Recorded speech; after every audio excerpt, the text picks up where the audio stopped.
Dari pengalaman saya yang saya pelajari bahwa ketika permodalan itu ada dua sumber yang sebenarnya bisa kita jalankan. Jadi kalau orang ngelihat sekarang enak bisnisnya properti, hasilnya sudah lumayan, ya itu kan sudah bertahun-tahun. Sebenarnya dengan bank ini banyak cerita pahit dan cerita manis. Karena saya ini perintis, karena kena COVID, betul-betul habis. Saya belum balik modal dan usaha itu harus ditutup.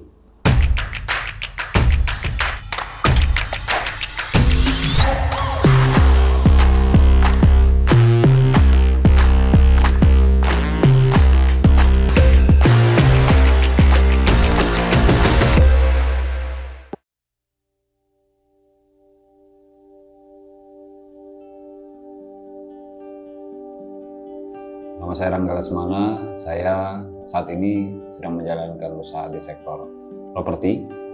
Usia saya 34 tahun dan saya sudah memulai properti ini kurang lebih 5 tahun berjalan.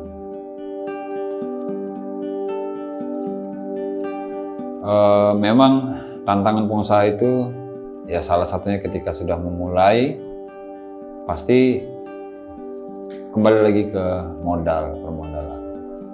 Dari pengalaman saya yang saya pelajari bahwa ketika permodalan itu ada dua sumber yang sebenarnya bisa kita jalankan. Yang pertama pasti dari akses perbankan lah, lembaga keuangan yang resmi. Ingat, lembaga keuangan yang resmi. Jangan sampai teman-teman yang baru berusaha terjerat dengan lembaga keuangan yang tidak resmi malah menjadi permasalahan di kemudian hari. Masalahnya itu bisa dari bunga yang terlalu tinggi, tidak sesuai dengan hasil, sehingga ujung-ujungnya mau berusaha malah aset-aset ataupun ya hal-hal lainnya lah yang jadi permasalahan di kemudian hari. Kemudian yang kedua bisa dari investor, pitching investor. Tapi kalau di dunia bisnis mungkin pitching investor itu ya levelnya agak susah lah. Harus dilaksanakan oleh orang-orang yang expert karena ini berkaitan dengan trust, dengan kepercayaan orang terhadap diri kita dan bisnis yang lagi kita bangun. Sehingga yang harus dipahami juga bahwa bisnis plan itu harus disusun dengan baik. Jadi mungkin sederhananya gini, apalah istilahnya bahasa bayinya lah, punya proposal bisnis, kemudian pencatatan harus rapi. Karena kalau kita mau masuk ke akses perbankan, akses keuangan, yang pertama dilihat mereka itu bisnisnya dulu. Isi bisnisnya itu apa yang dijalankan, dan kemudian pencatatan keuangannya juga harus rapi. Karena kalau bisnisnya bagus, kelihatan menghasilkan, tapi tanpa pencatatan yang rapi, ya bank pun juga bingung apa yang dianalisa. Nah itu untuk yang akses perbankan. Kemudian yang kedua, pitching investor. Pitching investor ini kalau dikata susah ya lumayan susah karena ini berkaitan dengan kepercayaan orang terhadap bisnis yang lagi kita bangun. Nah, karena itu mungkin di beberapa kondisi personal branding itu perlu. Karena dengan personal branding yang baik, orang percaya dengan kita, percaya dengan bisnis kita, peluang untuk dapatkan investor itu bisa jauh lebih besar. Gitu sih, bro. Kalau saya itu modal pertama dari tabungan menyisihkan penghasilan saya. Pertama itu di angka 8 juta kayaknya waktu itu. Saya bisa sewa ruko di harga 1,2 juta sebulan. Saya sewa dulu 3 bulan, dan kemudian saya bisa dapat mesin cuci second dan dapat mesin pengering second pada zaman itu. Jadi kalau orang ngelihat sekarang enak bisnisnya properti, hasilnya sudah lumayan, ya itu kan sudah bertahun-tahun. Jadi saya itu menjalani beberapa bisnis. Yang pertama cuci baju sudah selesai dan saya rasa saya harus scale up. Saya bukanya salon mobil itu auto detailing lah sekarang. Kemudian bergeser lagi ke kafe. Nah di kafe itulah saya merasakan collab karena kena COVID. Jadi kalau dibilang orang kena efek COVID ya, salah satu bisnis saya adalah betul-betul habis. Saya belum balik modal dan usaha itu harus ditutup. Tapi ini menjadi pemicu semangat saya untuk bisa berpikir lebih, bisa berusaha lebih. Jadi sebenarnya bisnis properti ini saya bangun ketika saya habis bangkrut kena COVID di sektor usaha kafe tadi, F&B tadi. Saya mulai dari bantu jual tanah orang, bantu mengkaplingkan tanah orang. Sudah mulai terkumpul keuntungan sedikit demi sedikit. Ya udah, saya mulai bangun 1-2 unit laku. Kemudian bertambah lagi unitnya. Keuntungan-keuntungan yang ada saya kumpulkan. Saya beli tanah. Karena sebesar apapun bisnis properti yang mau dijalankan, sebaik apapun konsepnya, kalau nggak punya tanah, ya bingung juga untuk mengembangkan. Itu sih, Bro. Saya pernah dapat bantuan dana dari investor. Dia teman saya, kenalan lah. Nah ini berkaitan dengan networking skill. Bagaimana kita ketemu dengan orang, kita bisa meyakinkan orang, kita bisa membuat orang nyaman, dan ujungnya dia mau berinvestasi di bisnis kita. Tapi mungkin saya saat ini merasa bahwa karena saya ada pengalaman yang kurang baik sama teman-teman investor, karena dulu mungkin saya kurang perhitungan, sehingga bisnis yang saya jalankan di properti juga. Ada saya yang bangun 8 unit, saya dibantu oleh teman investor, bagi hasilnya kayaknya terlalu besar. Jadi saya dapatnya ya sekedar ucapan terima kasih dan pengalaman aja lah. Karena keuntungannya ini saya kasih buat investor aja, karena saya menjaga komitmen. Tapi alhamdulillah akhirnya dananya itu bisa kembali semua. Tapi itu saya dapat pengalaman, dapat ilmu baru bahwa kalau memang mau menggunakan investor harus dihitung dengan benar-benar detail lah, sehingga tidak merugikan dan menghabiskan waktu. Jadi saya juga pahit pengalaman sama investor, jadi agak trauma kalau berbisnis dengan teman-teman investor. Tapi mungkin di kemudian hari tidak menutup kemungkinan ketika kita mau scale up, kita mau meningkatkan skala bisnis, ketika kita sudah tahu ilmunya, kita sudah tahu konsepnya, ya berbisnis dengan dana dari investor, it's okay.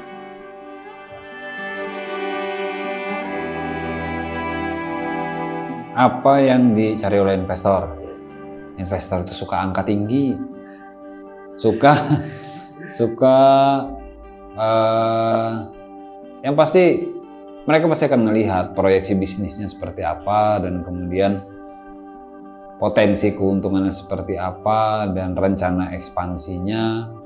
Sehingga ya seperti tadi di awal saya sampaikan bahwa investor itu suka melihat angka yang tinggi. Sehingga kalau memang mau scale up bisnis, mau meningkatkan usahanya bisa jauh lebih besar, ya berarti dirapikan terlebih dahulu berkaitan pelaporan keuangan, kemudian kelihatan hasilnya, marginnya ada. Karena jujur saja teman-teman investor, kalau tanpa hasil yang jelas, saya mungkin nggak mau juga berinvestasi.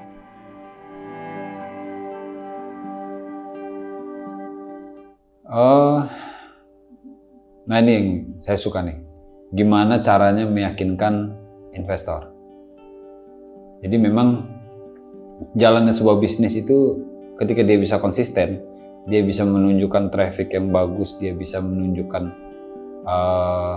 kenaikan hasilnya yang bagus, ya tentu saja investor bisa tertarik. Dan kemudian kenapa saya buat bisnis properti saya ini, ya kalau dikata lebih lebih sering iklan lah daripada teman-teman yang lain. Ya kalau mantau Instagram atau TikToknya Kim Property, tiap hari lah kita kayak konten kreator. Tapi ya itu yang mau saya jadikan pembeda. Karena kita ini sedang ada di era digital, yang mana semua kemudahan bisa kita dapatkan dengan kita ya ikut terjun juga di dunia digital. Sehingga tim saya itu saya wajibkan satu hari wajib minimal satu konten. Karena apa ya, kalau di istilah bisnis itu ada namanya positioning.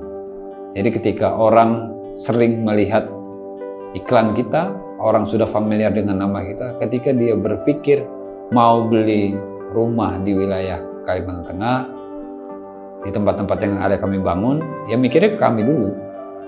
Mau beli rumah ya udahlah di Kim Property. Jadi kami brainwash lah dengan keunggulan kami di marketing yang konsisten.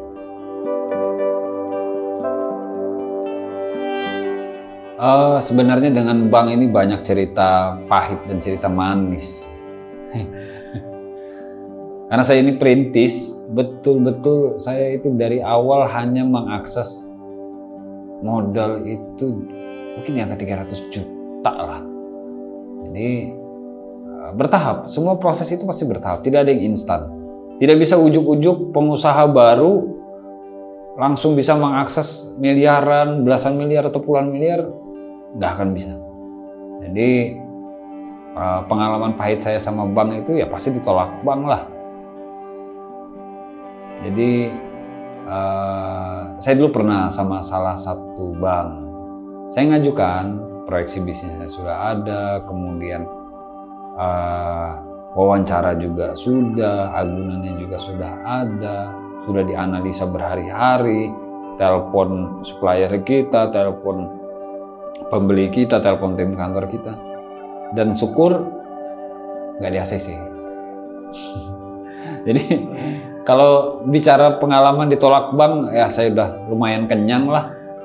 Dan bahkan sampai saat ini pun juga kalau sama bank, kita juga kami lebih memilih bank mana yang memberikan kenyamanan. Kenyamanan itu seperti ini. Persyaratan kita sudah lengkap, aset kita juga sudah ada, bisnis kita sudah berjalan. Karena setiap pebisnis itu kan pasti mau putaran yang cepat, kita mau menjaga cash flow. Jadi kalau ada bank yang agak lelet sedikit pelayanan, udah pasti kita tinggal sih. Nah ini sedikit tips nih untuk teman-teman yang sedang membangun usaha dan ingin mengakses perbankan. Jadi memang pengalaman saya, bank itu pasti akan menganalisa BI checking kita. BI checking itu transaksi keuangan yang kita jalankan di rekening sendiri. Kalau sudah punya pasangan, rekening pasangan, atau rekening badan usaha yang sudah kita punya. Tanpa itu pasti akan sulit dianalisa. Jadi di era digital seperti ini, sering-sering bertransaksi, uang keluar masuk itu melalui mekanisme bank. Karena di situ pasti akan tercatat semua, record. Kalau semuanya serba konvensional, serba uang kas, uang cash ya agak bisa sih bisa, tapi agak apa ya istilahnya, rawan untuk tidak di ACC lah. Kalau dikata lebih enak investor atau perbankan, ya saya rasa keduanya ini ada perbedaan lah. Kalau investor, yang pertama kita tidak perlu analisa bank, tapi bagaimana kita bisa meyakinkan investor. Tetapi terkadang investor ini kalau dia tipenya yang aktif investor, dia pasti akan merecoki bisnis kita. Planning yang sudah kita bangun bisa seketika buyar karena dia ngerasa ada uangnya dia di situ. Jadi mungkin ke depan kalau memang kita mau cari investor, ya saya maunya yang pasif investor. Dia di belakang layar aja, tinggal tunggu hasilnya. Tapi ya kembali lagi, kenyamanan menggunakan investor atau perbankan itu ada perbedaan. Kalau untuk perbankan, yang pasti kita harus memikirkan bayar bunga. Karena yang namanya sama bank itu wajib dibayar. Karena ini kan bagian dari kredit, itu bagian dari kewajiban.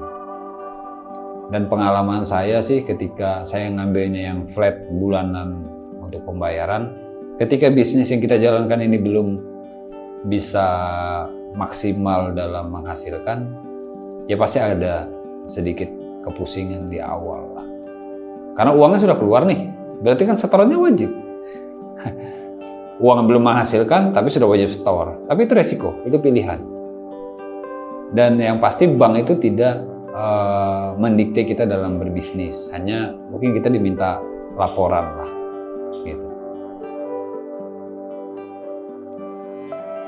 Yang pasti untuk teman-teman yang startup atau sedang membangun bisnis, ya kita harus kuasai dulu bisnis apa yang kita jalankan. Secara lisan ataupun tertulis, ya tapi lebih baik ketika kita sudah menguasai secara lisan apa isi bisnis kita, ya tertulis juga harus. Karena ini sehingga para investor ataupun bank juga bisa membaca berulang berkaitan dengan dokumen kita. Karena besar kecilnya uang yang diberikan untuk support kepada bisnis kita itu, ya harus tetap ada pertanggungjawaban. Dengan investor kita berkewajiban untuk bagi hasil. Dengan bank, kita berkewajiban untuk mengembalikan uang bank itu beserta bunganya. Jadi memang bagi teman-teman para pelaku usaha, biasakan untuk mencatat secara detail.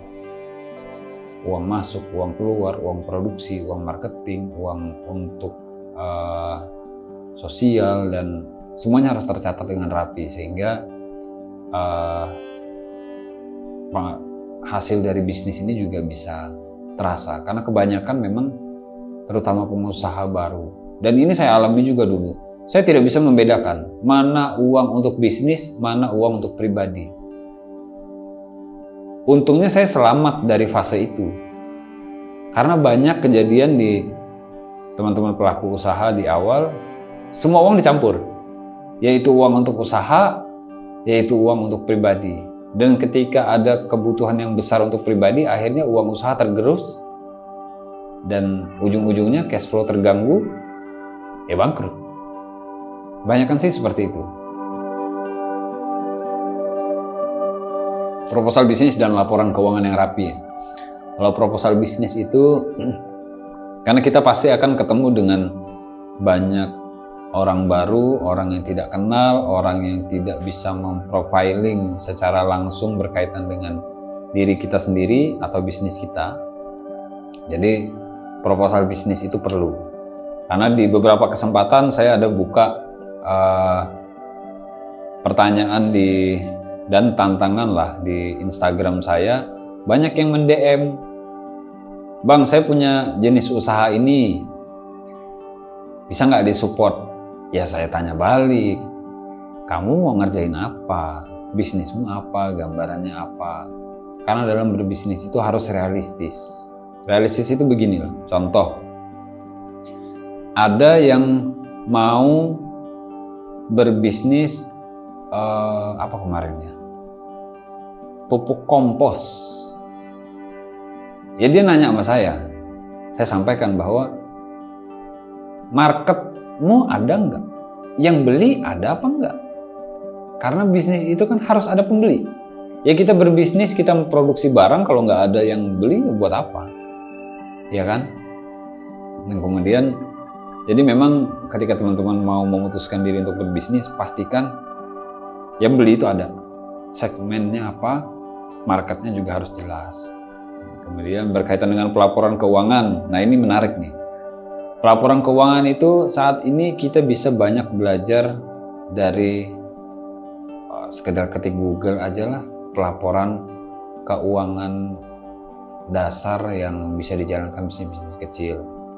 Uang keluar, uang masuk itu sangat diperlukan karena dalam kita menyusun laporan, dalam kita memenuhi administrasi, dan itu terus saya alami sampai sekarang. Saya saat ini ada mengajukan beberapa kredit untuk lini usaha saya yang lagi saya bangun saat ini, yaitu properti. Saya ada membangun di lokasi-lokasi baru. Jadi saya tetap mengajukan ulang. Bank menganalisa kembali proyeksi bisnisnya seperti apa, neraca laba ruginya seperti apa.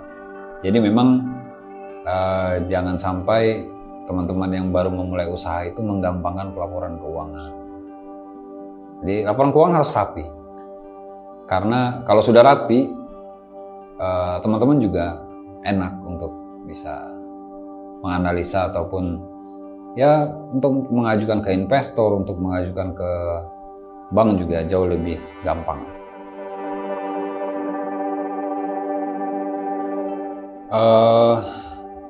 Untuk teman-teman yang saat ini sedang membangun usaha dan bisnis berkaitan dengan permodalan, modal itu memang sangat diperlukan, tetapi kembali lagi seperti saya sampaikan, kuasai bisnisnya, kuasai ilmunya. Ya, berkaitan dengan modal itu, dengan membangun kepercayaan orang lain, orang tahu bahwa bisnis kita ini sudah running, sudah berjalan dengan baik. Ya, saya rasa berkaitan dengan bisnis ini nggak terlalu perlu dipusingkan lah berkaitan dengan modal. Seperti apa yang tadi kita bahas di awal, bahwa ya harus rapi keuangan, harus paham dengan isi bisnisnya. Karena ketika dua poin ini saja dipenuhi, ke depan untuk mendapatkan permodalan sangat bisa dijalankan.